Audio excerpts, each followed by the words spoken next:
little learners, how are you all? I hope you all are good and welcome back to Infopedia, a book series of Magic Mind from Galaxy Publication. And as you already know that we have started our class 3 general knowledge book. So today we will continue that only.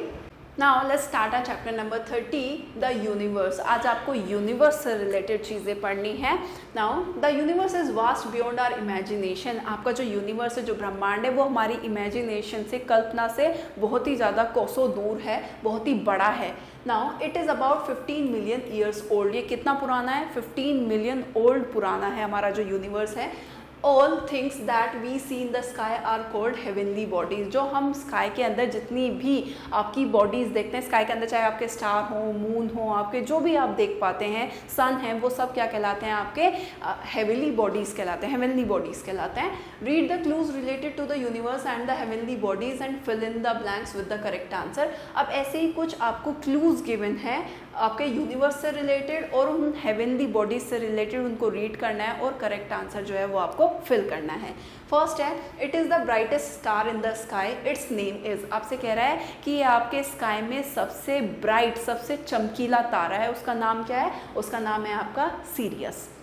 Second is the galaxy in which our earth is situated is called. आपका उस Galaxy का नाम बताना है जिसमें हमारा जो planet है दैट इज अर्थ, वो सिचुएटेड है. तो वो कौन सी गैलेक्सी का क्या नाम है? उसका नाम है आपका मिल्की वे. थर्ड है आपका the sun is the nearest star to the earth. सबसे, क्योंकि सन भी क्या है आपका? सन भी आपका एक स्टार ही है जो कि आपका सबसे नियरेस्ट स्टार है. आपके प्लैनेट जो अर्थ है, अर्थ के सबसे पास वाला तारा कौन सा है? वो है आपका sun. Fourth is Mercury is the nearest planet to the sun. Sun के सबसे पास वाला पहला प्लैनेट कौन सा है आपका? वो है आपका मर्क्यूरी. इसीलिए वो सबसे हॉटेस्ट प्लैनेट भी है, क्योंकि सन के सबसे पास है तो इसलिए सबसे गर्म प्लैनेट भी कहा जाता है उसको.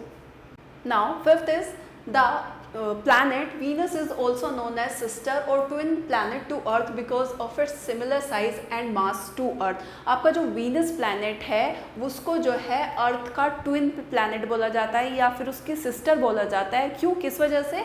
आपका क्योंकि जो आपका वीनस है वो सिमिलर साइज़ का है, जितने जो साइज़ आपकी अर्थ का है वही साइज़ आपका वीनस का है. जितना मास आपका अर्थ का है लगभग उतना ही मास जो है, जो भार है, वो किसका है? वो आपका वीनस प्लैनेट का है. तो इसीलिए क्योंकि देखने में भी और वजन में भी कैसे हैं, वो मास में भी दोनों सेम है, बराबर से ही है, तो समानता है दोनों में, तो इसलिए उनको क्या बोला जाता है? सिस्टर या फिर ट्विन प्लैनेट्स बोला जाता है, वीनस और अर्थ को.